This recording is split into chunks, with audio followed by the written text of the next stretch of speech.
వి gold trusted gold buyers మీరు తాకట్టు పెట్టిన బంగారాన్ని విడిపించి ఈ రోజు ఉన్న మార్కెట్ ధరకు కొనబడును.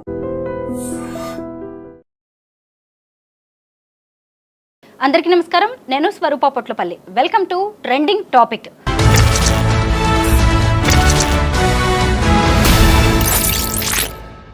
యుఎస్ బాటలోనే యూకే కూడా నడుస్తోంది. ఇప్పటికే అమెరికా నుంచి అనేక మంది అక్రమ వలసదారుల్ని భారత్కి వెనక్కి తిరిగి పంపిస్తున్నారు. ఇదంతా ట్రంప్ చెప్పి చేస్తుంటే చడి చప్పుడు కాకుండా ఇంకొక వైపు యూకే కూడా అదే పద్ధతిని అవలంబిస్తోంది. ఇప్పటికే ఆపరేషన్ బ్లిట్జ్ పేరుతో కార్ వాష్ ఏరియాస్, అలాగే భారతీయ రెస్టారెంట్స్, ఇంకొక వైపు బార్స్ మీద అక్కడి కేంద్ర విదేశాంగ శాఖ అధికారులు దాడులు జరుపుతున్నారు. అక్కడ కూడా కొంతమంది అక్రమ వలసదారులుగా భారతీయులు ఉన్నట్టుగా గుర్తించారు. అయితే ఇంకా కొద్ది రోజుల్లో బ్రిటన్ నుంచి కూడా వెనక్కి వచ్చే అవకాశాలు కనిపిస్తున్నాయి. ప్రస్తుతం నాతో పాటు ప్రొఫెసర్ అంబటి శ్రీనివాస్ గారు ఉన్నారు. అలాగే ఇటువైపు అమెరికా, ఇంకొక వైపు బ్రిటన్లో జరుగుతున్న పరిణామాల మీద ఆయన అభిప్రాయం ఏంటో తెలుసుకుందాం. సార్ నమస్తే. నమస్తే మేడం. చూశారు కదా, ఇప్పటికే టెక్సాస్ నుంచి సైనిక విమానాల్లో కొంతమంది ఇండియాకి వచ్చేశారు, అక్కడ అక్రమంగా ఉంటున్న వారు. ఇప్పుడు బ్రిటన్ కూడా వేగవంతం చేసింది. అమెరికాని చూసి అక్కడున్న అక్రమ వలసదారుల మీద ఉక్కుపాదం మోపుతోంది. ఇప్పుడు ఒక దేశానికి వెళ్ళి అక్కడ ఇల్లీగల్గా ఉంటున్న వాళ్ళని వెనక్కి రప్పించడం మీద మీ అభిప్రాయం ఏంటి? అంటే వెళ్ళడం ఇల్లీగల్ కాదు మేడం. ఇది వెళ్ళేటప్పుడు ఒక పద్ధతి ప్రకారమే వెళ్ళారు. ఎందుకంటే US is the country which has a strict rules. చాలా స్ట్రిక్ట్ రూల్స్. అక్కడ ప్రతి ఒక్కరికి ఒక యూనిక్ ఐడి కార్డు ఉంటుంది. మన దగ్గర ఎవరు లేకపోయినా ఉంటారు, కానీ అక్కడ లేదు. Without your proper ID card మీరు అక్కడ ఉండడానికి లేదు. అంటే ఒక పర్పస్ మీద వెళ్తారు వీళ్ళు. ఫర్ ఎగ్జాంపుల్ స్టూడెంట్ వీసా మీద వెళ్తాడు. ఆ క్లియర్గా ఉంటుంది అది. Me your visa is valid up to this period అంటాడు. అది 1 year కోర్సా 2 year కోర్సా అది ఉంటుంది అక్కడ. అదొకటి నంబర్ 1. సో అక్కడ వెళ్ళిన తర్వాత అక్కడ మరి ఫైనాన్షియల్ ఇష్యూస్ వలన దేని వలన ఒక ఎక్స్ట్రా వర్క్ చేస్తారు, పార్ట్ టైం వర్క్ చేస్తారు. ఒకప్పుడు ఇది పర్మిటెడ్ కూడా ఉండే. ఇన్ అవర్స్ పని చేయొచ్చు స్టూడెంట్ టు సపోర్ట్ హిజ్ ఏమంటారు జనరల్ ఎక్స్పెండిచర్. కొన్ని లైబ్రరీ బుక్స్ ట్రాన్స్పోర్టేషన్కు కొద్దిగా ఇంతే ఉంటుంది. అది వాళ్ళ ఐడి కార్డు చూపెట్టి అంతే పని చేయాలి. సో సరిపోదు కాబట్టి ఏం చేస్తారంటే వేరే ఐడితో పని చేస్తారు. సరే, అంతవరకు పని చేసి వాళ్ళకి వాళ్ళు ఉంటే పర్వాలేదు. ఇప్పుడు మనం చూసినట్లయితే సౌత్ అమెరికా మీద టార్గెట్ పెట్టారు. అందుకే కొలంబియా అవన్నీ, ఆ గవర్నమెంట్స్ కూడా అవన్నీ, మెక్సికో అవన్నీ కూడా ట్రంప్ మీద ఇప్పుడు విపరీతంగా యుద్ధం చేస్తున్నట్లే ఉంది. మమ్మల్ని దోషులుగా చూపెడుతున్నారు, ఇట్లా చూపెడుతున్నారు అని అంటున్నారు వాళ్ళు. అయితే గవర్నమెంట్ ప్రకారంగా మాత్రం వెళ్ళిన వాళ్ళు మనం చూసినట్లయితే రకరకాల యాంటీ నేషనల్, యాంటీ సోషల్ యాక్టివిటీస్లో ఉన్నారు. సో అది ప్రాబ్లం. ఎవరన్నా ఉండి పని చేసుకుంటే పర్మిటెడ్ దాంట్లో ఉంటే పర్వాలేదు. సో ట్రంప్ ఇంతకుముందే ఒకసారి ప్రెసిడెంట్ చేశాడు కాబట్టి ఆయనకు చాలా అవగాహన ఉంది యుఎస్ మీద. యుఎస్లో ఏం జరుగుతుందన్నది డెఫినెట్గా ఆయనకు చాలా నాలెడ్జ్ ఉంది. సో అందుకని ఇంత స్విఫ్ట్ యాక్షన్ మనం కూడా ఎక్స్పెక్ట్ చేయలేదు. చాలా స్విఫ్ట్ యాక్షన్స్. అంటే ఆయనకు ఆల్రెడీ ప్లాన్ పెట్టుకున్నాడు, ఏమేం చేయాలి, ఛార్జ్ తీసుకోగానే మేము తీసుకోవాలని చాలా ప్లాన్ ఉన్నారు. సో ఇది ఇల్లీగల్ అనలేము, కానీ వీళ్ళు వెళ్ళిన పని అయిన తర్వాత మళ్ళీ ప్రాపర్గా ఏదైనా చేయాలి. అది కాకుండా కొంతమంది అందులో మంచి పనే చేస్తారు, కొంతమంది వేరే యాంటీ సోషల్ యాక్టివిటీస్ చేస్తారు. అందులో డ్రగ్ అబ్యూస్ కావచ్చు, ఇంకేమైనా కావచ్చు, వెపన్స్ కావచ్చు, ఏమైనా కావచ్చు. అది which is a national threat. So already ఒక గవర్నమెంట్కి, ఒక కంట్రీకి చాలా ఇష్యూస్ ఉంటాయి with the out side countries. Within the country కూడా ఛాలెంజ్ కదా ఇది. సో దాన్ని క్లీన్ చేస్తున్నాడు అనుకోవచ్చు మనం.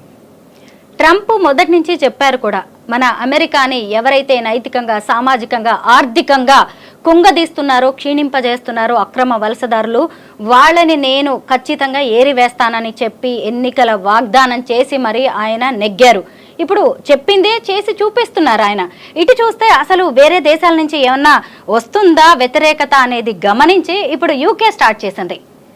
ఈ యూకే ప్రధానమంత్రి ఎవరైతే ఉన్నారో కీర్ స్టార్మర్, ఆయన కూడా ఇప్పుడు ఈ అక్రమ వలసల మీద ఉక్కుపాదం మోపుతున్నారు. సీరియస్గానే అక్కడ అధికారులు పనిచేస్తూ ఉన్నారు. ఇక మీదటైనా అక్కడికి వెళ్లే వాళ్ళు, డాలర్ డ్రీమ్స్లో ఉండేవాళ్ళు, వేరే దేశాలకు వెళ్లే వాళ్ళు ఎలాంటి జాగ్రత్తలు తీసుకుంటే మంచిదంటారు? సో ఇందాక మాట్లాడినట్టే ఏ వీసా వచ్చినా మీకు దాంట్లో క్లియర్గా ఉంటుంది. ఈ పర్సన్కి తెలుసు నేను ఎన్ని రోజులు ఉండాలి, ఎక్కడ ఉండాలి, ఏం చేయాలి, డూస్ అండ్ డోంట్స్ అన్నీ ఉంటాయి. సో అక్కడ వెళ్ళిన తర్వాత బెటర్ లైఫ్ స్టాండర్డ్స్ కోసమో దేశకోమో అక్కడ వాళ్ళు వేరే దారులు. ఇంకొక మాట ఇక్కడ చెప్పొచ్చు, యాక్చువల్గా అక్కడ అటార్నీస్ ఉన్నారు, వీళ్ళకి ఏం తెలీదు, నేను ఇల్లీగల్గా ఎట్లా ఉండాలని వీళ్ళకి తెలీదు బాబు.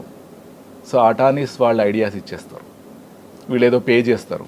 సో దాన్ని ప్రాపర్గా దాన్ని ఏదో ఇల్లీగల్ని లీగల్ చేసినట్టు ఏదో స్టే ఎక్స్టెన్షన్ అయిపోతుంది.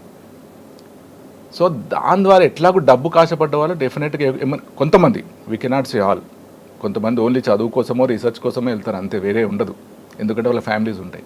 కొంతమంది కొన్ని స్టేట్స్ నుండి, ఆ స్టేట్స్ చెప్పడం బాగుండదు, వచ్చిన వాళ్ళు డెఫినెట్గా వేరే అడ్డదారులలో వెళ్తున్నారు, దాంతో ప్రాబ్లం. సో ఇంకొక మాట, ట్రంప్ ఫస్ట్ టైం వచ్చినప్పుడు కూడా ఎలక్షన్లో ఇదే అన్నాడు, ఇల్లీగల్గా ఉన్న వాళ్ళని, ఎస్పెషల్గా అది అప్పుడు మేజర్గా కాంట్రవర్సీ కూడా అయింది, ఇండియన్సే చాలామంది ఉన్నారు ఇక్కడ, ఇండియన్స్ రావడంతో మా నేటివ్ యంగ్స్టర్స్కి జాబ్స్ రావట్లేదు, అన్ని ప్రాబ్లమ్స్ వస్తున్నాయి, అప్పుడు కూడా బాగా కలకలం రేగింది, గుర్తు తెచ్చుకోవచ్చు మీరు ఫస్ట్ టైం అప్పుడు కూడా. ఆ తర్వాత కూడా వీళ్ళందరూ ఇండియన్స్, అక్కడ ఉన్న ఇండియన్స్ ఓట్ చేయరేమో అనుకున్నాం, కానీ చేశారు, మొన్న కూడా చేయరేమో అనుకున్నాం కానీ చేశారు. అంటే అదొకటి. యూకే ఎందుకు చేసిందంటే యూకే కూడా ఆ ప్రాబ్లమ్ని అమెరికాని చూసి తెలుసుకుంది. ఇప్పుడు మన ఇల్లు ఇంత ఉందండి, అందులో 2-3 ఉండే దాంట్లో 20 మంది వస్తే ప్రాబ్లమే, అది ఎవరైనా చెప్పినప్పుడు మళ్ళీ జాగ్రత్త పడుతున్నారు అనుకోవాలి మనం.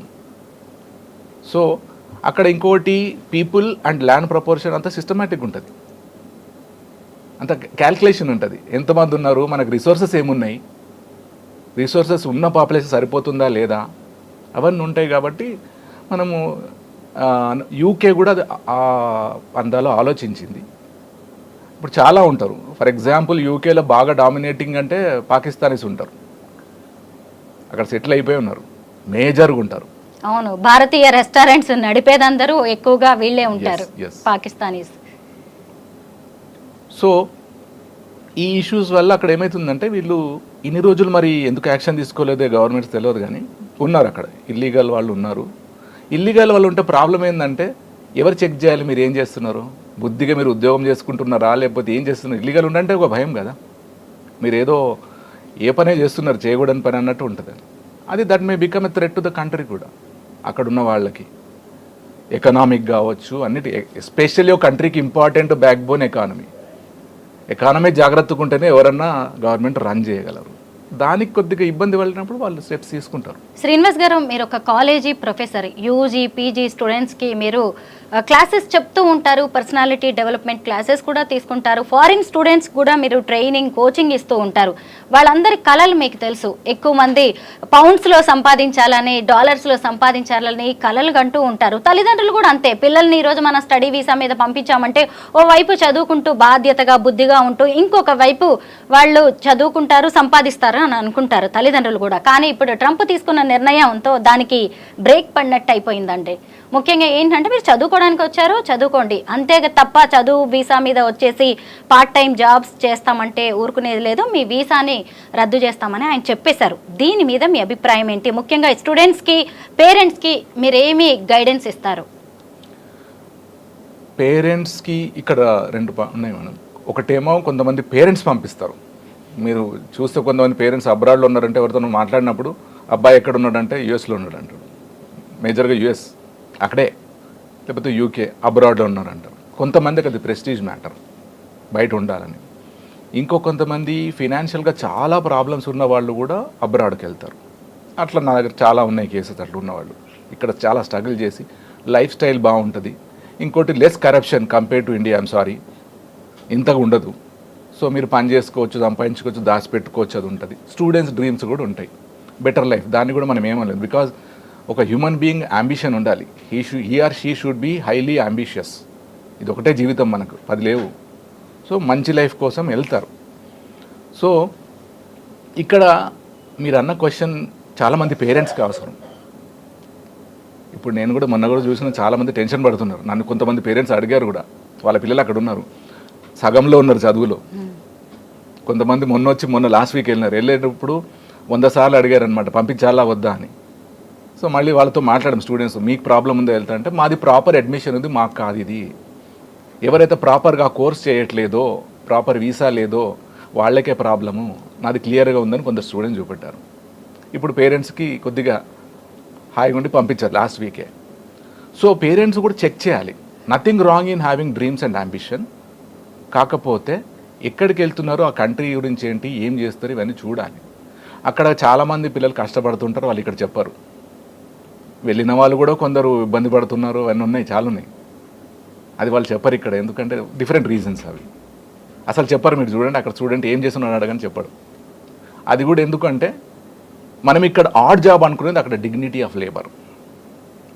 ఎవరన్నా డబ్బు కావాలంటే ఎక్కడన్నా పని చేసుకోవచ్చు. అది పెట్రోల్ స్టేషన్ కావచ్చు, పాపులర్గా మనం పెట్రోల్ స్టేషన్ అంటాం. అక్కడ బోర్డు పెడతారు, గంట పని చేస్తే ఇంత. రెస్టారెంట్స్ ఇంకా వేరేవన్నీ ఉంటాయి ఇట్లా. So dignity of labour. మీరు ఇప్పుడు ఒక మాట అన్నారు కదా, డిగ్నిటీ ఆఫ్ లేబర్. అమెరికా వెళ్తే అది డిగ్నిటీ ఆఫ్ లేబర్ అవుతుంది, అదే ఇక్కడికి వస్తే అలాంటి పనులు చేయడానికి ఇష్టపడతారా? అంటే అమెరికా మీద ఉన్న వాళ్ళకి ఉద్దేశాన్ని చూడాలి మనందరికి కూడా. ముఖ్యంగా ఇక్కడేమో గోరుముద్దలు తింటారు, అమ్మ చేతి గోరి ముద్దలు. అక్కడికి వెళ్ళి ఎంగిలి మెతుకులు ఏరుతూ పైకి ఎత్తుతూ ఉంటారు. దీన్ని మనం ఎలా చూడాలి? ఎందుకంటే చాలా మందిలో ఇప్పుడు అవేర్నెస్ రావాల్సిన అవసరం అయితే ఉందండి దీని మీద. రైట్, రావాలి. ఇక్కడ చేయరు అంటే ఇక్కడ మన సొసైటీ డిఫరెంట్గా ఉంది. ఇప్పుడు కూడా కొంతమంది మాట్లాడతారు, ఏ ఫీల్డ్ అయినా అక్కడ ఏదో పని చేస్తారంటే అవసరం, లేకపోతే మీరు ఆ ఎక్స్పెండిచర్ భరించలేరు. మీ కాలేజ్ ఫీజు కానీ, రూమ్ రెంట్ కానీ, ఇంకే లైబ్రరీ ట్రావెలింగ్ కానీ, అది స్టూడెంట్కి. మిగతా వాళ్ళకు కూడా ఒక్కరు పని చేస్తే సరిపోదు. యూఎస్లో, హైదరాబాద్లో సరిపోవట్లేదు. సో ఇక్కడ సొసైటీ వల్ల పని చేయట్లేదండి. అంత వర్క్ కూడా ఇవ్వట్లేదు. జనరల్గా ఇవ్వాలి, అంత ఈజీగా ఇవ్వరు వర్క్. అక్కడ మీరు జస్ట్ మీ ఐడి కార్డ్ పెట్టేసి పని చేసి వెళ్ళిపోవచ్చు, అప్పటికప్పుడు తీసుకోవచ్చు. వీక్లీ పేమెంట్ అక్కడ ఏదైనా కూడా. ఒకవేళ 1 వీక్ పని చేస్తే 1 వీక్ ఇస్తారు, మళ్ళీ మంత్లీ కాదు. ఎవరికైనా వీక్లీ క్యాలిక్యులేషన్ శాలరీ. సో ఒక ఐడియా ఉంటుంది. సో ఇక్కడ చేయాలంటే ఇది. అక్కడ ఏంటంటే మరి డిగ్నిటీ ఆఫ్ లేబరే, అంటే చిన్న పని అని ఏం కాదు. నేను చాలామంది స్టూడెంట్స్ చూస్తే వాళ్ళు దేవర్ స్విగ్గీ డెలివరీ బాయ్స్ లాగా చేశారు. లాంగ్ డిస్టెన్స్ ట్రావెల్ చేసి చెప్పారు వాళ్ళు. అంటే ఇప్పుడు దే ఆర్ వెల్ ఆఫ్. అప్పుడు వెళ్ళినప్పుడు ఆ పిజ్జా డెలివరీ, స్విగ్గీ కాదు, పిజ్జా డెలివరీ, ఆ డెలివరీ కూడా ఇంత, ఒక డెలివరీ చేస్తే ఇంత వస్తుంది. అది వాళ్ళకి ఆ రూమ్ ఖర్చు వెళ్ళిపోయాయి. ఇక్కడ మన వాళ్ళు అదే different mind set, parents mind set. So parents కొద్దిగా ఆలోచించాలి, స్టూడెంట్స్ ఆలోచించాలి. ఎక్కడికి వెళ్ళాలనుకున్నా ఆ కంట్రీ చూసుకొని వెళ్ళాలి. There are so many countries, అవి సపోర్ట్ చేస్తాయి, చాలా సపోర్ట్ చేస్తాయి. ఇప్పుడు జర్మన్ చూసుకోండి, ఫ్రీ ఎడ్యుకేషన్ అక్కడ మీకు. కాకపోతే condition number 1 is you should know German language. So వాళ్ళ మాతృభాషను వాళ్ళు ప్రమోట్ చేస్తారు, మీరు ఏమన్నా చదవచ్చు, అదొక కండిషన్. ఇట్లా ఇంకా చాలా కంట్రీస్ ఉన్నాయి. They are student supportive and employment supportive ఉన్నాయి. ఇది తెలుసుకోవాలి పేరెంట్స్, ఒకటే అని కాదు.